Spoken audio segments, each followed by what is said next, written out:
Kumusta mga chong? Samahan niyo ulit ako sa isang nakakapagod at magastos na araw. Simulan natin yan sa pagpapainit ng kaping lumamig. Nagtimpla na kasi ang lola kahit tulog pa ako. Kaya pinainit ko na lang at isasabay sa pagkain. Mag-unboxing tayo ng Shinaron na food. At ito na nga ang laman niya. Sobrang sarap, di ba? At yan ang almusal natin ngayong umaga. Pupunta na naman tayo sa school ngayong araw. Kasi may ipapasa tayong mga papel. Kaya eto, makikiligo na naman tayo sa kapitbahay. Sa mga nagtatanong kung nagsasabon po ba ako? Abo syempre, nagtututbrush din ako kapag aalis. Kapag aalis lang. Uy, si OA. Kailangan na natin magbihis kaya sinuot ko na yung pantalon. At magti-t-shirt na rin ako ngayong araw kasi sobrang init. Nagsuot na ako ng medyas para masuot ko na yung sapatos ko. At eto na ngayon ang outfit natin for today's video. Nasa kusina ang lola ngayon at nagtatanggal siya ng anay. Habang ako naman nag-aasikaso na ng mga gamit na dadalhin ko. Syempre, hindi natin pwede makalimutan ng tubig. Kaya pupunuin natin yung tumbler bago umalis. Chinek ko muna sa salamin kung mukha na ba akong tao. Okay na to, kaya pwede na tayong umalis. Kiss muna kay lola. Oo nga pala, muntik ko na makalimutan. Magpiprint muna ako bago umalis. May medical kasi kami sa school ngayong araw. At magpapasa rin kami ng papel. Kaya pinrint ko na yung mga kailangan kong dalhin. Pagkatapos natin magprint, syempre babiyahin na tayo. Magsisingle ako pa kanto. Tapos sasakay tayo ng jeep pa metro. Tamang tanaw-tanaw lang sa labas. Napakaaga pa lang pero sobrang init na. After sumakay ng jeep, mag-tricycle na tayo kasi late na rin ako. At nakarating na nga ako sa school. Syempre, dumiretso na ako sa clinic para sa medical. Tamang upo lang habang naghihintay. Hello kay ate ko. Happy birthday sa'yo.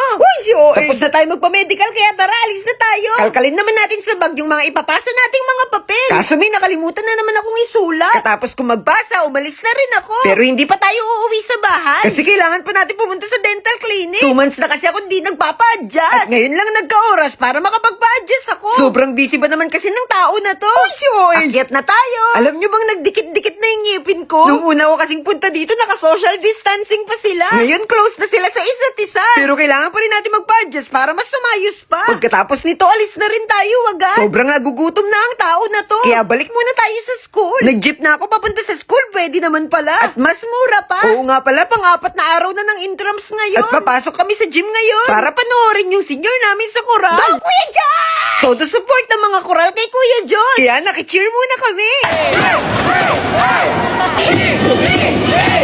Tapos bumalik muna kami sa backstage kasi sobrang init na. Nagpahinga muna tayo kahit sobrang gutom na. Tapos alis na tayo ulit para makakain na. Magsasamji nga pala kami ngayong araw kahit hindi pa namin deserve. Kasama ko si Mima ngayon. Bago pa lang mag-intrams, nag-crave na kami sa samji. Pero ngayon natuloy na kaming kumain. Pagkatapos namin kumain, nagayos-ayos muna kami. Tapos umalis na rin kasi manunood kami ng volleyball. Sobrang daming tao. Hindi ko alam kung volleyball pa itong pinapanood namin o Pamaypay Festival. Sobrang init, parang babahan ng pawis. O baka naman laway yung babahan. Ay, si OA. Tamang cheer na naman kami dito. Sige pa. Si OA, yung tuloy natalo kami. Pero okay lang kasi sobrang gagaling naman nila. At nag-enjoy ang lahat sa panonood. O siya, hanggang dito na muna. Tuloy ang buhay. Bye-bye! Ay, si OA.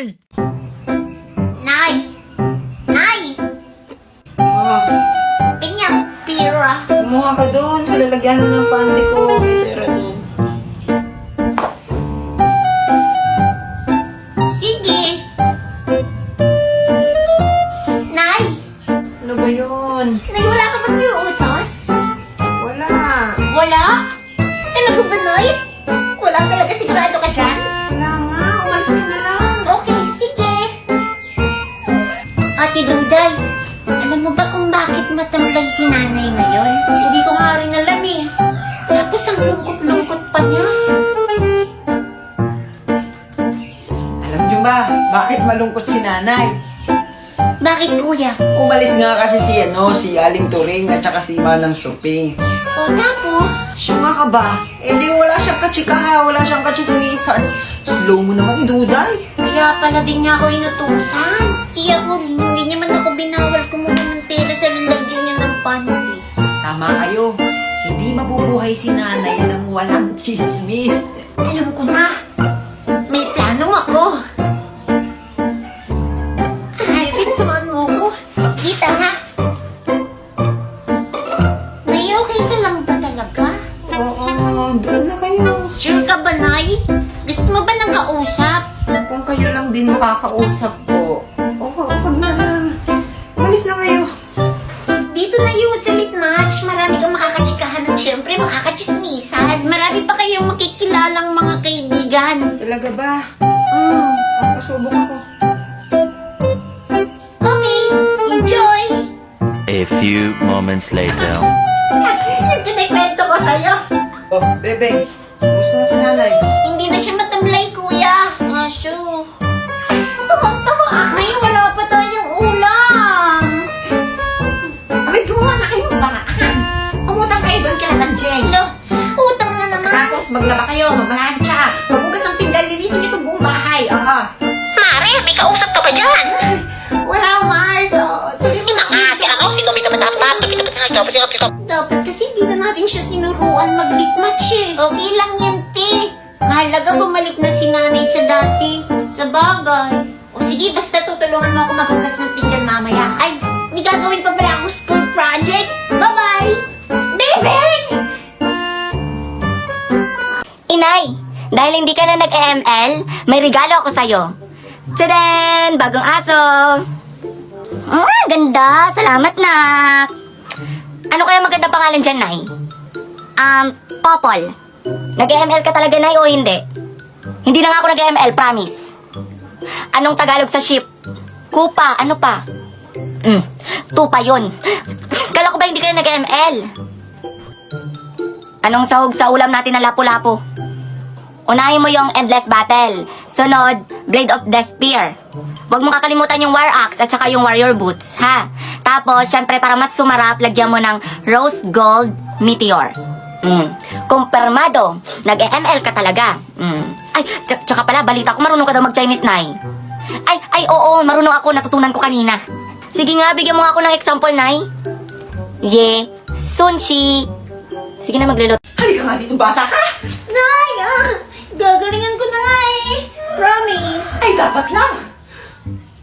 Kung di malilintikan ka sa akin, ha? Nagkikigil ako sa'yo. Paano naman kasi ako makakakuha ng mataas na score? Eh, wala namang nagtuturo sa akin. Ako! Ako magtuturo sa'yo. Parito ka.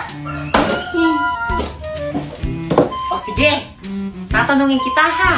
Sa math. Matt? Ay, magaling ako dyan. Magaling ka mangupit. Lo, O sige, anong sagot sa 12 plus 18? ang dali. 30. 300 minus 98. 102. O, di ba? Kagaling mo, eh. Basta numbers, basta pera. Madali lang kasi yung math, Nay. O, ayan. Dito tayo, dumako tayo sa tanungan at sagutan. Ayan.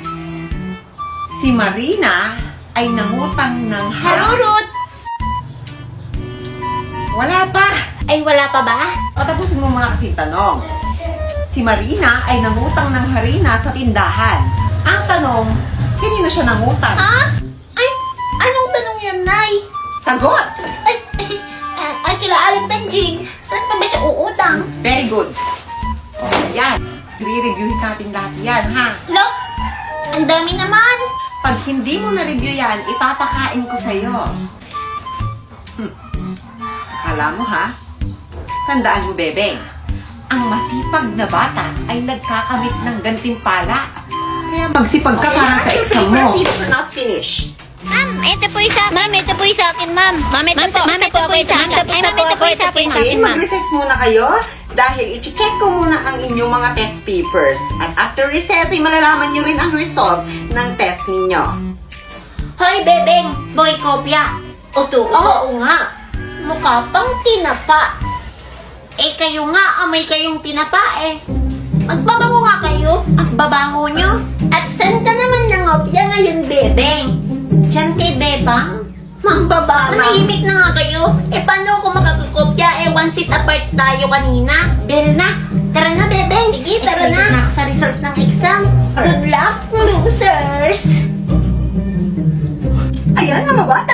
Ready na ba kayo sa result ng inyong exam? Yes, ma'am. Yes, ma'am. Siyempre naman, alam ko namang mataas ako dyan eh. Feeling ko, perfect ko yung exam. Feeling mo, Charlotte. Dahil feeling lang yon. O, ayan ang exam. Ha? 24 lang ako? At kay Gina Marife. Isa na lang, hindi pa ko Ano nasa. ang result ng exam mo, anak? 25? Pasang awa. And congratulations na nakakuha ng 48 over 50. Bebang! Wow, 48. Okay na rin, may dalawang mali. Kaysa naman sa 24 tsaka 25. At ang naka-perfect sa ating exam ay si... Bebeng! Talaga, ma'am? Eh, perfect nga. Wow, Bebeng, perfect ka! Congratulations! Thank you, Bebang! Okay, sa ngayon, magpahinga muna tayo dahil class, dismiss. Nay, may good news ako! Naka-perfect ka sa exam mo. Alam nyo na agad? Oo, sabi sa akin ni Aling Tess. Oh, pinalita niya sa akin kanina, nag-usap kami. Grabe naman si Aling Marites, dahil pang messenger.